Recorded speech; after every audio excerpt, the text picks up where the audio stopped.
Lanjutkan dialog kita di Jurnal Pagi menimbang senjata Satpol PP. Nah, kembali bersama dengan Pak Dasril Guntara. Kita tahu bahwa nanti rencananya kalau memang jadi akan diberikan senjata itu ada senjata peluru karet, gas air mata sama alat kejut listrik. Tapi kita tahu ini butuh kematangan mental lah ya bagi Satpol PP jika nanti benar diberikan. Bagaimana cara agar mereka siap secara mental juga? Ya, yang pertama kan memang karena Satpol PP itu didesain untuk menertibkan masyarakat. Yang dihadapi adalah masyarakat sipil dan dia pun juga bukan militer. Ini yang menjadi kekhawatiran. Jadi dalam teori sosial itu ada namanya crowd. Nah, ini yang membedakan crowd di tataran masyarakat sipil sama di tataran militer. Dalam tataran militer, kalau misalkan ada orang kerusuhan, orang ditangkap sama militer, dia mungkin akan katakanlah mungkin bonyok, tapi nggak bakal sampai mati. Karena memang ada kode etik yang dibangun oleh militer. Sampai sejauh mana tensi yang harus diberikan sebagai punishment bagi orang yang melanggar. Gitu. Tapi kita lihat, Satpol PP dididik dengan kapasitas dia sebagai masyarakat sipil. Dan dia pun juga berhadapan pada masyarakat sipil. Gitu. Ini menjadi catatan serius kalau kemudian pendekatan-pendekatan represif itu menjadi mainstreaming gitu bagi sebuah lembaga Satpol PP. Yang saya khawatirkan dalam crowd itu karena orang yang menegakkan ketertiban itu adalah masyarakat sipil dan dihadapi dengan masyarakat sipil, mereka batas-batas itu bisa saja lewat. Gitu. Dan itu sudah terjadi kan beberapa kali. Dan kita juga temukan beberapa kasusnya.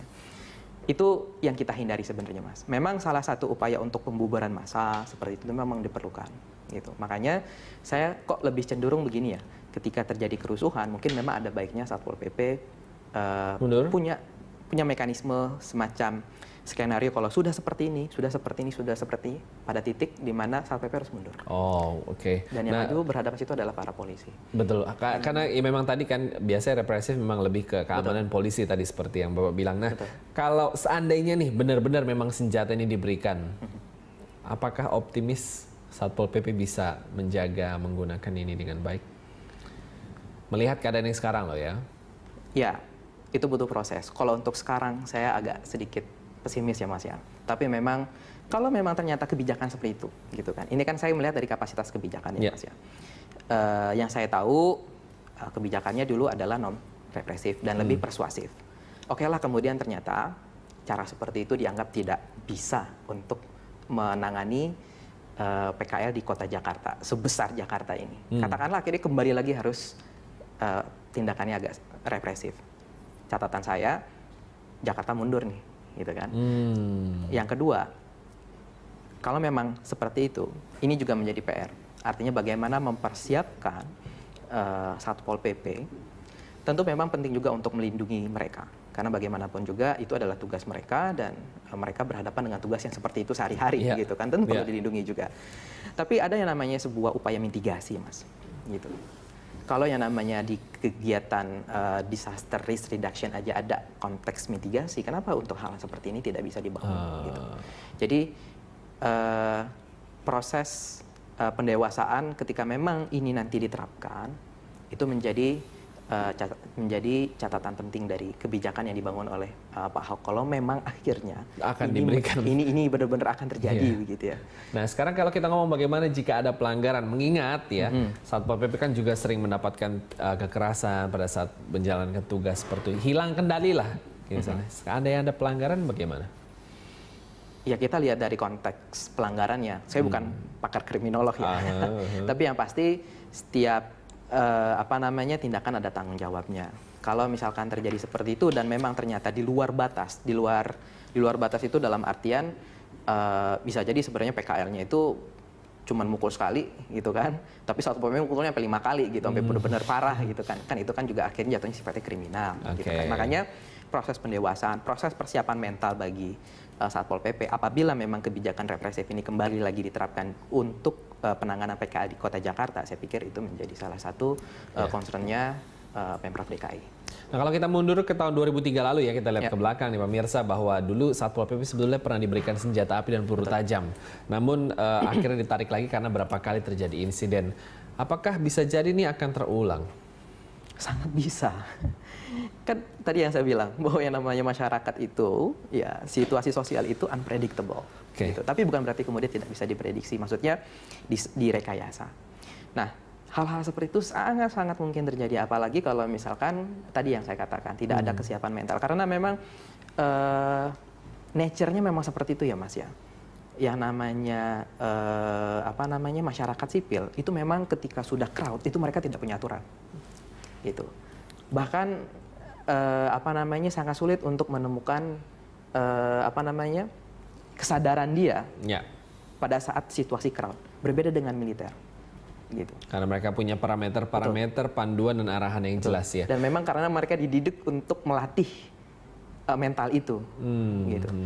Jadi kalau saya catat di sini, seandainya memang jika diberikan senjata ada beberapa persiapan, antara lain persiapan mental itu tadi dan kegunaannya serta prosedur-prosedur bagaimana seandainya ada terjadi ini itu mungkin yang harus Tapi mengingat hal ini, pemirsa boleh juga saya ingatkan jika Anda yang ingin turut berpartisipasi dalam dialog ini, memberikan komentar, Anda boleh SMS ke 0811-833-5551 atau boleh juga langsung bergabung dengan kami lewat sambungan telepon di nomor 021-52900-308 atau 021-52900-311. Jadi silakan manfaatkan kesempatan ini untuk Anda ingin berkomentar langsung mengenai rencana pemberian senjata bagi Satpol PP. Nah, satu pertanyaan saya, Pak Dasril, jika melihat bahwa selama ini ada perubahan-perubahan yang harus dilakukan, apakah perubahan itu di masyarakat juga harus diberikan semacam edukasi atau bagaimana agar ada keseimbangan, bukan hanya Satpol PP yang diberikan pendidikan dan perubahan, tapi masyarakat. Anda melihat caranya bagaimana ya? Ya, edukasi pada masyarakat itu sangat penting sekali, gitu kan? Kita tidak bisa apalagi untuk penanganan khusus ya. Bisa jadi edukasi memang khusus untuk itu, gitu. Artinya tidak hanya kemudian tata tertib lingkungan, tidak anarkis, itu kita mengandalkan bahwa mereka sudah peroleh di sekolah. Enggak, gitu kan. Karena itu kan tataran-tataran yang sifatnya kognitif dan kemudian ketika dia merasakan secara langsung, itu pasti kan tentunya konteksnya berbeda. Gitu kan. Dan reaksi atau behavior yang dimunculkan juga pasti kan berbeda. Gitu. Jadi menurut saya, terutama untuk PKL, kita kembali lagi langsung ke konteks PKL-nya Mas, gitu kan. Saya nggak tahu, saya belum pernah menemukan sebuah temuan secara khusus yang memang menyebutkan bahwa PKL dibina oleh Satpol PP, gitu ya, membangun social bonding, gitu kan. Ini kan menarik, gitu. Satpol PP dengan sejumlah wewenangnya, gitu kan. Itu juga memberikan sebuah pemahaman, penyadaran kepada. Jadi bukan kemudian ketika ada masalah Satpol PP dihadirkan untuk menghadang mereka.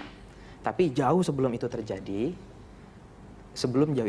potensi itu harus diredam dengan menghadirkan Satpol PP yang mampu bisa mengayomi terutama pada pedagang ini.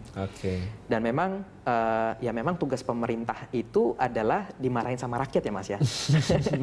Dikutuk-kutuk, disebelin sama masyarakat, itu memang tugas pemerintah. Mereka kan dibayar mahal untuk itu sebenarnya kan. Nah, saya pikir pendekatannya bukan kemudian reaktif seperti itu, tapi buat sebuah pendekatan yang lebih komprehensif, lebih holistik, lebih berjangka, lebih terprogram. Gitu.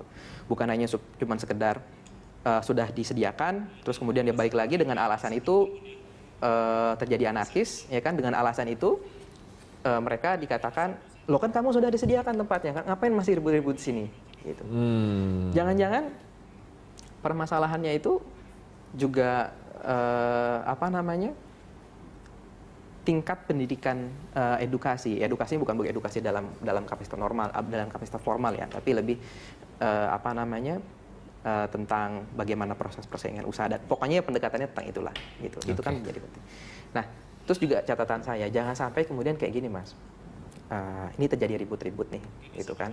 Dan kemudian muncul image bahwa PKL itu selalu rusuh, gitu kan. Selalu menjadi biang keladi kerusuhan gitu ya. Ketika lapaknya itu ditertibkan oleh pemerintah, gitu.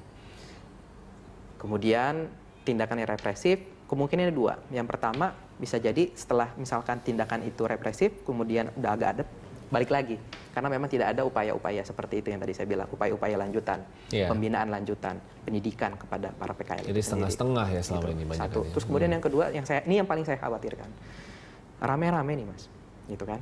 Terus kemudian ketika isunya sudah reda, gitu ya, udah nggak menjadi topik konsumsi di masyarakat, dan PKL pun juga menjadi korban manakala ketika akhirnya tempat-tempat yang dulu ditempatkan itu kemudian diserahkan kepada para konglomerasi, gitu kan. Dan mudah-mudahan itu tidak terjadi, gitu ya.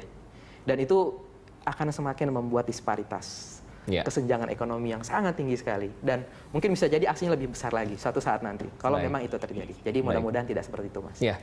Nah, sekarang di ujung telepon kita sudah tersambung dengan Bapak Kuku Hadi Santosa selaku Kepala Satpol PP DKI Jakarta. Selamat pagi, Pak Kuku. Selamat pagi, tapi tidak begitu jelas, Pak. Oke, baik. Kalau begitu kita akan sambung di segmen berikutnya. Tetap bersama kami pemirsa. Kami akan segera kembali.